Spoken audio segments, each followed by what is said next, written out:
मित्रों, बता दें कि शिव पुराण में मनुष्यों के मुक्ति के लिए बहुत से मार्ग बताए गए हैं तथा साथ ही कहा गया है कि कुछ ऐसे कार्य हैं जो गलती से ही इंसान को पाप के भागी बनाते हैं।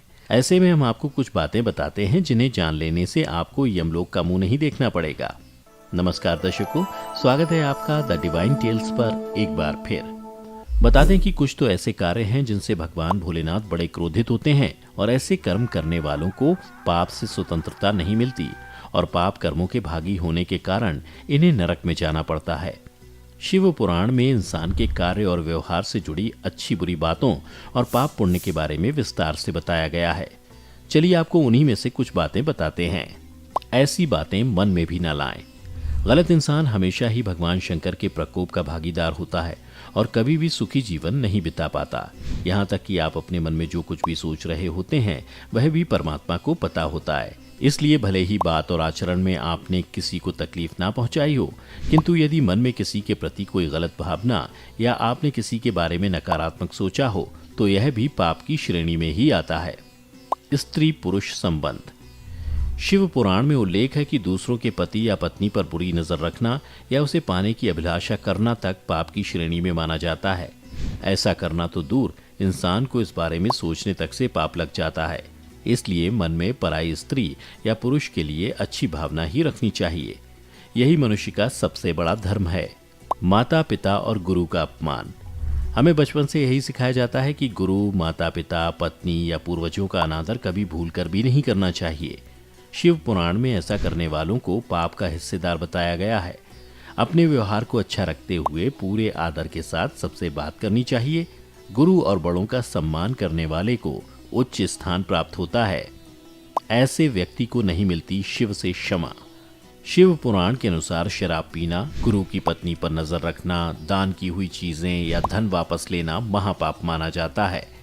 ऐसे पाप करने वाले को भगवान भोलेनाथ कभी माफ नहीं करते। इसलिए ऐसे कार्यों से मनुष्यों को दूर रहना चाहिए। दूसरों के धन का लालच का परिणाम।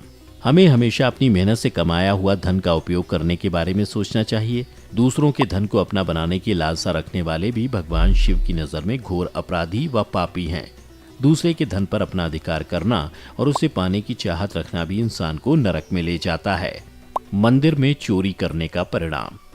शिव पुराण की माने तो गलत तरीके से दूसरे की संपत्ति हड़पना, ब्राह्मण के घर या मंदिर की चीजें चुराना या गलत तरीके से अपनाना भी पाप की श्रेणी में आता है। ऐसा करना तो दूर, मन में सोचना भी नहीं चाहिए।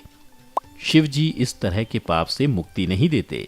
किसी सीधे मनुष्य को परेशान करना, कष्ट पहुंचाना, उसकी धन संपत्ति लूटना या उसके लिए योजनाएं बनाना, ये सब करने वाले को भगवान भोले की नजरों में पाप का भागीदार माना जाएगा। शब्दों से आघात पहुंचाना भी पाप।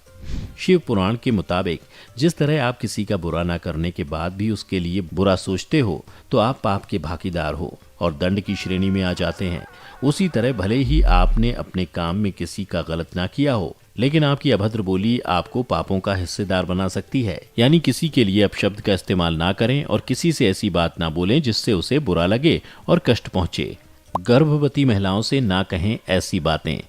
किसी गर्भवती महिला या मासिक के समय किसी महिला को कटु वचन कहना या अपनी बातों से उनका मन आघात करना भोलेनाथ की नजरों में अपराध और महापाप है। गर्भवती महिलाओं का दिल बहुत ही कमजोर होता है।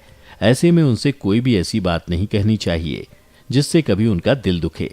इससे उसके होने वाले बच्चे पर भी गलत असर पड़ सकता है। ऐसी घड़ी में किसी महिला से गलत व्यवहार करने पर आप 2 गुना पाप के भागी बनते हैं।